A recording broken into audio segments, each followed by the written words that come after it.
Welcome back, everybody. It's 6:24. Thanks to your great ideas, we have our next Borderland adventure, and it took us by air and by land to two iconic spots in El Paso. That's right. From high up in the Franklin Mountains, we got to see the best of the Borderland.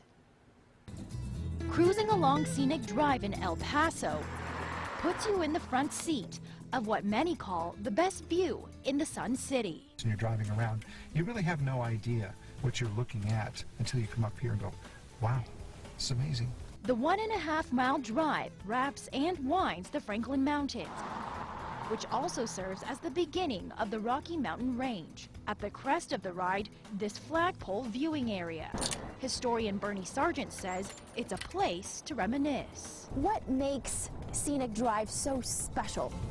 Special memories, whether it's an engagement or going steady or reminiscing over the history of the growth of El Paso. Growth early El Paso business leaders wanted to share with the community from this very vantage point. In 1933, city planner and architect George E. Kessler took up that task. He looked at this point up here, which at that time was called Inspiration Point, and said that needs to be expanded, that needs to be developed, and had a vision of something similar to what we're looking at today. This is the southernmost tip of the Rocky Mountains, which has the best view along Scenic Drive. And from this point, I can see Texas, Chihuahua, Mexico, and looking far east, I can even see New Mexico.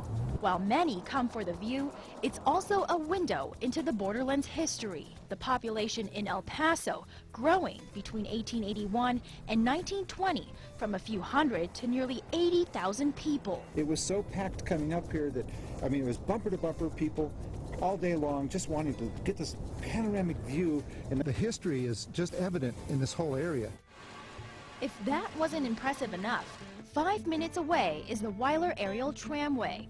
We board the gondolas, scaling 940 feet to the top of the Franklin Mountains. We're off the ground now. We're told that it's only a 4-minute ride, but the view is already spectacular from here. Yeah, it's gorgeous. In 1958, KTSM founder Carl Weiler built the tram to access his transmission tower on the mountain. Deanna Moy of Texas Parks and Wildlife.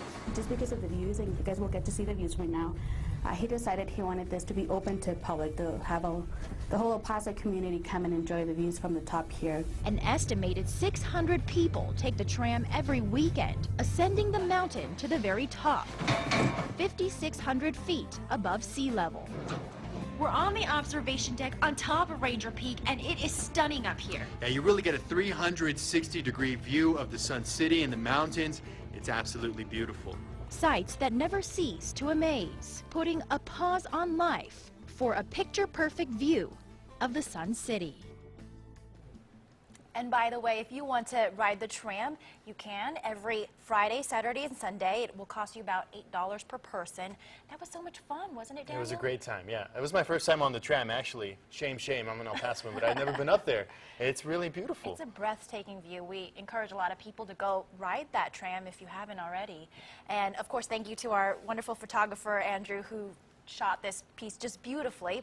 And of course, we want to also hear from you of your suggestions of where to visit in the Borderland. Tweet, Facebook, or email us ideas at news@ktsm.com.